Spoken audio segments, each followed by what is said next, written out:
Right, so I've been meaning to do this video for about a week because the inspiration for it relates to an event that happened about a week ago. And I quite like sport. I used to play a lot of sport. I'm now pretty old, so I just watch it instead. Anyway, England are playing Australia in this in a five-match series. So they play 5 games, each lasting 5 days. Finns will have no idea what cricket is. A lot of them confuse it with croquet and whatever. And there'll probably be people from other parts of the world watching these videos who haven't got a clue either. Don't worry, you don't have to be an expert in cricket to get something out of this video, because it's really more about life lessons. You know, we're here on this earth, we're challenged, and we're supposed to learn from our experiences. So anyway, Australia are playing England, in this game, Australia, they do what typically they've been doing for quite a long time now, which is to badmouth their opponents and do things that are borderline cheating, and be exceptionally aggressive to the extent where they're, as I say, they're borderline cheating. Anyway, what's quite interesting about this is the way that the English team responded, and or the captain of the team, this guy called Ben Stokes in particular, because in the press conference there was these sorts of questions like, are you going to change the way that you play in response to this kind of hyper aggressive approach? Are you going to use the same sort of cheating tactics and verbally abusing opposition players during the game itself, which is something that the Australians routinely do? It's just part of their culture. And this Ben Stokes guy, he did something that Finns will recognise. He just did this, which is the Finnish stare. So when somebody asks a question that the person that's being questioned doesn't like, what happens in Finland is that the person doesn't tend to respond. They just look, eyeball the person who asked the question, and they don't say anything. They just look at them like that. And it's incredibly powerful. And this is what this Ben Stokes did. So I thought to myself, oh, I've seen that before. That's what Finns do. So obviously he wasn't best impressed with this question. And after, another thing that Finns would do in that situation is that they would pause it for an uncomfortably long period of time. So it might be like, I don't know, 5 or 6 seconds of complete silence. So you can imagine the impact that that actually has, especially amongst Brits who are used to kind of like babbling, especially these days. To have that long pause and the death ray stare, it's very, very, very powerful. Anyway, he basically said, no, we're not going to, eventually when he did speak, he said, well, no, we're not going to do that. I don't want to win games like that. We're not about that. And I just thought to myself, blimey, that is so impressive, you know, to not, I suppose the Lance and the boys from Rise Above, you know, that's what he was doing. He was rising above it. It was like 2 wrongs don't make a right. And we're not going to do that. We're going to keep on sticking to our principles, and we're going to play with integrity and be good people. That's, I guess, in a way, that's what he was trying to communicate, is that being a good person is more important even than winning this 5-match test series of cricket. So I think back to, you know, when I played myself, cricket and football. Football's a different type of game, and it's all happening pretty fast, so there doesn't tend to be as much of kind of bad mouthing during the game. But cricket, what I found was that as I went further down the levels, as I got older, playing at a lower standard, there was more people who just were ridiculous, you know, who were not very good cricketers at all, but were just non-stop verbal abuse.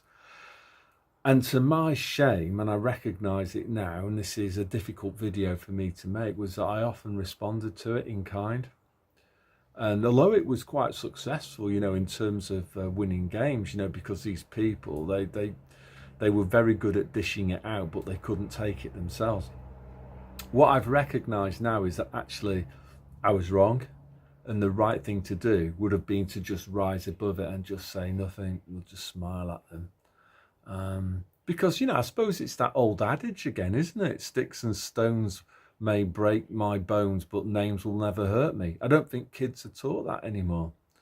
But if you're a hardcore atheist, then what I'm going to say to you now is my challenge to you is to not switch off this video now, because I'm going to reference something from the Bible that I think is very appropriate. So this is from the Sermon on the Mount. So this is the account given by Matthew in his Gospel. So this is Matthew chapter 5, verse 38. So Jesus teaching about revenge. So Jesus says, "You have heard that it was said, an eye for an eye and a tooth for a tooth." So that was the original kind of Old Testament Jewish law. But Jesus goes on, "But now I tell you, do not take revenge on someone who wrongs you. If anyone slaps you on the right cheek, let him slap your left cheek too. And if somebody takes you to court to sue you for your shirt, let him have your coat as well. And if one of the occupation troops, a Roman soldier, I guess, forces you to carry his pack, his rucksack, 1 kilometre, carry it 2 kilometres. This is from the Good News versions, a bit more straightforward. So when somebody asks you for something, give it to him. When somebody wants to borrow something, lend it to him. And then Jesus continues. So this is verse 43. Love for enemies. You have heard that it was said, love your friends, hate your enemies. But now I tell you, love your enemies and pray for those who persecute you, so that you may become the children of your Father in heaven. For he makes his sun to shine on bad and good people alike, and gives rain to those who do good and to those who do evil.